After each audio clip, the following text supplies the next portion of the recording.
All details are there. This I will release it to the media. మీకు కూడా copy ఇస్తాను. So site visit certificate ఎప్పుడు వచ్చింది?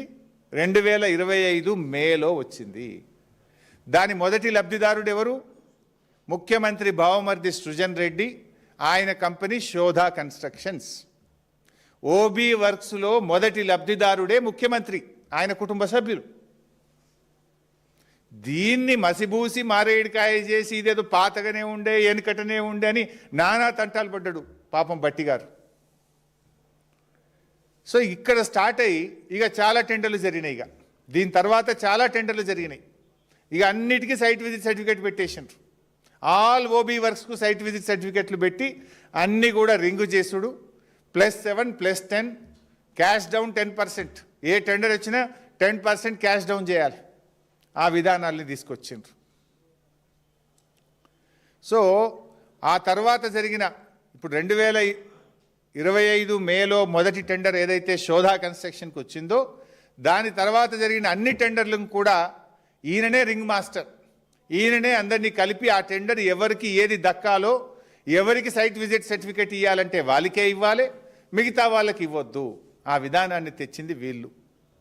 ఇప్పుడు నేను అడుగుతున్న బట్టి గారిని, ఇంత స్పష్టంగా నేను బయట పెట్టినా కదా, ఇంకా స్కామ్ జరగలేదని ఇంకా బుక్కాయించడం ఎందుకు? ఇంకా దీంట్లో ముఖ్యమంత్రితో ఏం మాట్లాడుతావు? నీ బామర్ది స్కామ్ చేసిండు, ఎంక్వైరీ వేయాలన్నా వద్దా అని ముఖ్యమంత్రిని అడుగుతావా? ఆయన ఏమంటాడా? జరుగుతుందా? అందుకే మేమేమన్నామంటే ఒక నైనీ కోల్ బ్లాక్ టెండర్ ఒక్కటే రద్దు చేయడం కాదు, ఈ సైట్ విజిట్ సర్టిఫికేట్తో జరిగిన అన్ని టెండర్లు రద్దు చేయాలి. ఇప్పటికే కొన్ని అవార్డు అయినటువంటి టెండర్లు ఉన్నాయి, మరికొన్ని టెండర్ ప్రక్రియ తుది దశలో ఉన్నటువంటివి ఉన్నాయి, ఇంకా టెండర్లు దాఖలు చేసేటివి కూడా ఉన్నాయి. సో సైట్ విజిట్ సర్టిఫికేట్ విధానం అనేది లోపభూయిష్టమైనది, దీంట్లో పెద్ద ఎత్తున అవినీతి జరుగుతూ ఉంది అనేది స్పష్టంగా ఇలా రాష్ట్ర ప్రజలకు అర్థమైపోయింది. మీకు పారదర్శకత ఉంటే, నిజాయితీ ఉంటే సైట్ విజిట్ సర్టిఫికేట్ మీద జరిగిన ఓబీ వర్క్స్ కానీ, సోలార్ పవర్ ప్లాంట్స్ కానీ మిగతా అన్ని టెండర్లు కూడా రద్దు చేయాలని బీఆర్ఎస్ పార్టీ డిమాండ్ చేస్తూ ఉంది. రెండవ పాయింట్, సైట్ విజిట్ సర్టిఫికేట్ అనేటువంటిది 2025 మేలో పెట్టినారు మీరు. నేను ఒకటే అడుగుతున్న గవర్నమెంట్ను, ఈ 2025 మే నుంచి మీరు ఎన్ని టెండర్లు పిలిచారు, ఎంతమంది సైట్ విజిట్ చేసినారు, ఎంతమందికి సర్టిఫికేట్స్ ఇచ్చారు, ఎంతమందికి ఇవ్వలేదో ఒక వైట్ పేపర్ రిలీజ్ చేయండి. కమాన్, రిలీజ్ ద వైట్ పేపర్, తెలిసిపోతుంది కదా. ఇప్పుడు ఏం జరుగుతుంది ఇక్కడ? చాలామంది కూడా సైట్ విజిట్ చేసి మాకు సర్టిఫికేట్లు ఇవ్వట్లేదు అని సింగరేణికి మెయిల్స్ పంపినారు. All mails are open document, అది నువ్వు రిమూవ్ చేసినా పోవాలి. సింగరేణికి మెయిల్స్ పంపినారు, ఫోటోలు కూడా జత చేసినారు, అయినా వారికి సర్టిఫికేట్లు దక్కలే. అంటే దీని పద్ధతి ఏంటంటే, సైట్ ఎక్కడైతే ఉంటుందో ఆ area GM site visit certificate ఇవ్వాలి. ఆ జిఎం ఆఫీస్కు పోతే ఆ జిఎం గారు సైట్ విజిట్ సర్టిఫికేట్లు ఇవ్వడు.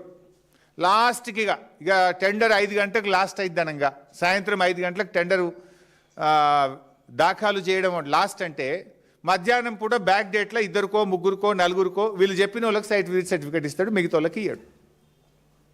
కొంతమంది కాంట్రాక్టర్లు ఆ జిఎం ఆఫీస్ ముందు నిలబడి సెల్ఫీ తీసుకొని, ఇగో నేను సైట్ విజిట్ చేసిన, నేను సింగరేణి జిఎం ఆఫీస్ ముందే సెల్ఫీ తీసుకుంటున్నా, మాకు సైట్ విజిట్ సర్టిఫికేట్ ఇవ్వలేదు, మా టెండర్ను కన్సిడర్ చెయ్యండి, ఇగో ఇదే ప్రూఫ్, నేను సైట్ విజిట్ చేసిన ఫోటో ఇది, సింగరేణి జిఎం ఆఫీస్ ముందు సెల్ఫీ తీసుకున్న ఫోటో ఇది, మరి మాకు సైట్ విజిట్ సర్టిఫికేట్ ఇవ్వడం లేదు, మా టెండర్ను కన్సిడర్ చేయండి అని ఎన్ని మెయిల్స్ వచ్చినాయి?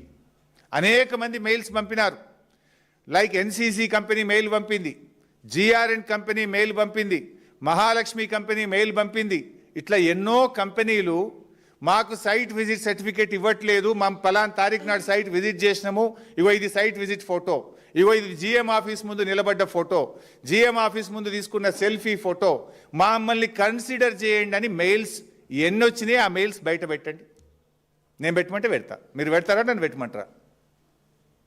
సైట్ విజిట్ సర్టిఫికేట్ మాకు ఇవ్వడం లేదు అని జిఎం ఆఫీస్ ముందు నిలబడి సెల్ఫీలు తీసుకొని మీకు పెట్టింది నిజమా కాదా? మీకు నంబర్ ఆఫ్ మెయిల్స్ వచ్చింది నిజమా కాదా? ఇంతకంటే ప్రూఫ్ ఏం కావాలి? నా దగ్గర ఫోటోలు ఉన్నాయి, వీడియోలు ఉన్నాయి, ఈమెయిల్స్ ఉన్నాయి. టైం వచ్చినప్పుడు మీరు ఎంక్వైరీ సిట్టింగ్ జడ్జితో ఆదేశించండి. నేను